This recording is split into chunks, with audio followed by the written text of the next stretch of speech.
पिंपळगाव बुद्रुक येथे उभारण्यात येणाऱ्या शासकीय होमिओपॅथिक महाविद्यालय व दवाखान्याच्या निर्मितीत कोणत्याही कुटुंबावर अन्याय होऊ देणार नाही अशी खंबीर भूमिका पश्चिम महाराष्ट्र युवा सेनेचे निरीक्षक ॲडव्होकेट वीरेंद्र मंडलिक यांनी घेतली।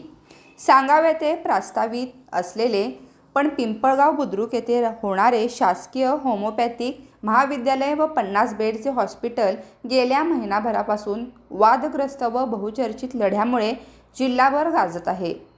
गावकऱ्यांच्या आंदोलनाला यश आले असले तरी नव्या प्रस्तावित जागेत 6 कुटुंबे स्थलांतरित करण्याच्या शासन आदेशाने नवे आंदोलन पेटण्याची शक्यता आहे।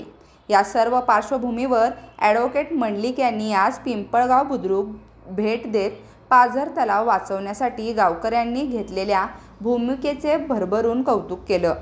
ग्रामस्थांशी बोलताना ॲडव्होकेट मंडलिक म्हणाले, सांगाव होणारे हे शासकीय महाविद्यालय पुरेशी जागा नसल्याच्या कारणावरून पिंपळगाव येथील शासकीय जागेत होत आहे।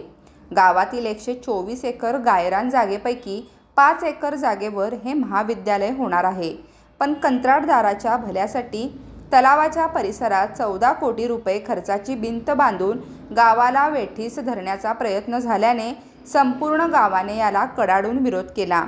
मंत्री मुश्रीफ यांच्यासह संपूर्ण खाते व शासन विरोधात 8 दिवसाचे आंदोलन करून गावकऱ्यांनी खाते व शासनाचा डाव धुळीस मिळवला।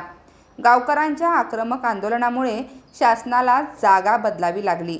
वैद्यकीय विभाग व जिल्हाधिकारी यांच्या मध्यस्थीने दुसऱ्या जागेत हे महाविद्यालय हलवण्यात आले, पण येथे 5 ऐवजी 7 एकर जागा प्रस्तावित केल्याने या परिसरातील 6 कुटुंबे विस्थापित होत आहेत।